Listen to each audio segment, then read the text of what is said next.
Finance bill. Now, economic analysts are now asking Kenyans to cut down on all unnecessary expenditures and brace for an even higher cost of living.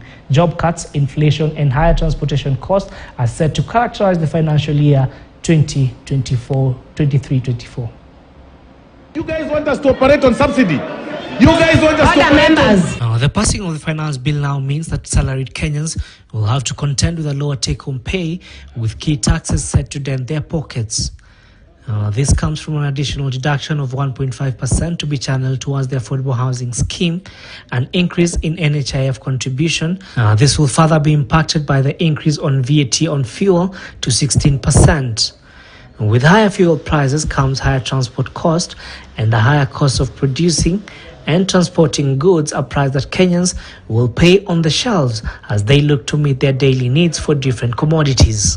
The impact is going to be, in my view, shocking because some of those costs, unfortunately, the negative side of this, those costs will just be loaded directly to the cost of the commodities that have been touched. For example, we expect an average 12 increase on the pump price of the fuel. If your town is selling maybe petrol at 180 shillings, it will push it to 192. If your town is already selling it, maybe it's very, very far flung, selling it at 185 or 190. Might be go up beyond 200. Nyangor further warned salaried Kenyans to brace themselves for lower purchasing power, saying that the implementation of the finance bill will have a huge impact on their salaries, even as he fears that the labor market could see more hemorrhaging in the near future as employers look for ways to reduce their cost. You're probably going to get a little bit less than you got last month, and this has nothing to do with the employer. It just means that the more will go into the government in those forms. The disposable income is going to be affected.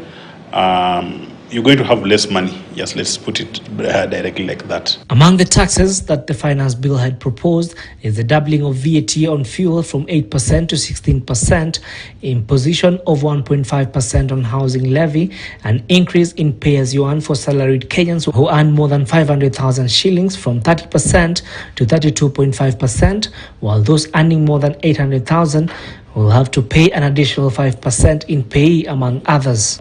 Despite the revenue-raising measures by the government, Nyangor argues that for the measures to bear fruits, the government will need to do a lot more in curbing wastage and harmonizing government expenditure. We are seeing a situation where the budget to the big offices has been increased. There is no particular explanation for that. We have seen an increase in the foreign travel, for that matter. We have seen an increase in unnecessary expenditure and reduction on, for example, capital expenditure. The development side, the budgets seem not to be increased. So if you're increasing recurrent expenditure, then you are increasing taxes. It's difficult to convince anybody that you want to make the cost of living better. As the country awaits for President William Ruto to assent to the finance bill of 2023, Kenyans are being advised to cut down on all unnecessary expenditures in order to survive the high cost of living